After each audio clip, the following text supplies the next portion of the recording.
नमस्कार, मैं हूं अविनाश और आप देख रहे हैं न्यूज विंग टीवी। भारत के सबसे महत्वपूर्ण चुनाव में से एक राष्ट्रपति चुनाव की घोषणा केंद्रीय चुनाव आयोग ने कल यानी गुरुवार को कर दी है। 18 जुलाई को राष्ट्रपति चुनाव के लिए वोट डाले जाएंगे और 21 जुलाई को देश को नए महामहिम मिल जाएंगे। 29 जून नामांकन की आखिरी तारीख होगी।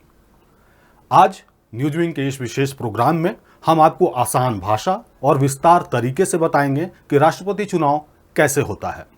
हमारा संविधान पूरे विश्व के तमाम संविधानों से मिला जुलाकर बनाया गया है। हमारे यहाँ प्रधानमंत्री सर्वोच्च पावर रखते हैं, जो कि हमने ब्रिटेन के पार्लियामेंट्री सिस्टम से लिया है। वहीं अमेरिका में राष्ट्रपति सर्वे सर्वा होते हैं। इसी तरह अलग अलग देशों के अपने अलग अलग संविधान हैं। आइए जानते हैं कि हमारे देश में राष्ट्रपति चुनाव कैसे होता है। बाकी चुनावों की तरह भारत में भी राष्ट्रपति चुनाव इलेक्शन कमीशन की देखरेख में ही होता है। भारत के राष्ट्रपति का चुनाव अनुच्छेद 55 के अनुसार होता है। राष्ट्रपति को भारत के संसद के दोनों सदनों, लोकसभा और राज्यसभा के अलावा राज्य की विधानसभाओं के निर्वाचित सदस्य 5 साल के लिए चुनते हैं। देश में राष्ट्रपति के चुनाव में जनता वोट नहीं कर सकती है। मनोनीत सदस्यों और विधान परिषद के सदस्यों को राष्ट्रपति चुनाव में मतदान का अधिकार नहीं है। अगर किसी राज्य का मुख्यमंत्री विधान परिषद का सदस्य है तो वह भी राष्ट्रपति के चुनाव में वोट नहीं कर सकता है। राष्ट्रपति चुनाव में सिंगल ट्रांसफरेबल वोट प्रणाली के जरिए मतदान होता है। इसका मतलब यह हुआ कि राज्यसभा, लोकसभा और विधानसभा का एक सदस्य एक ही वोट कर सकता है। संविधान के अनुच्छेद 71(4) में इस बात का उल्लेख मिलता है कि राष्ट्रपति पद का चुनाव किसी भी स्थिति में नहीं रुकेगा।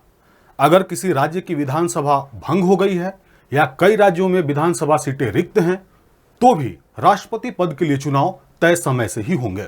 सामान्य तौर पर जो उम्मीदवार सबसे ज्यादा वोट पाता है वह अपनी सीट पर विजेता घोषित कर दिया जाता है। लेकिन राष्ट्रपति चुनाव में हार या जीत वोटों की संख्या से नहीं बल्कि वोटों की वैल्यू से तय होती है। राष्ट्रपति चुनाव में उम्मीदवार को सांसदों और विधायकों के वोटों के कुल मूल्य का आधा से ज्यादा हिस्सा हासिल करना होता है। मौजूदा समय में राष्ट्रपति चुनाव के लिए निर्वाचक मंडल या इलेक्टोरल कॉलेज के सदस्यों के वोटों का वेटेज 10,98,903 है। जम्मू कश्मीर विधानसभा के वोट का मूल्य 6,224 है, जो फिलहाल निलंबित है। इसे घटाने के बाद राष्ट्रपति चुनाव जीतने के लिए कम से कम 5,46,320 वोट मूल्य की जरूरत होगी। आपको हमारा ये खास प्रोग्राम कैसा लगा? अपना राय और सुझाव हमें कमेंट बॉक्स में जरूर दें और देखते रहें न्यूज विंग टीवी। धन्यवाद।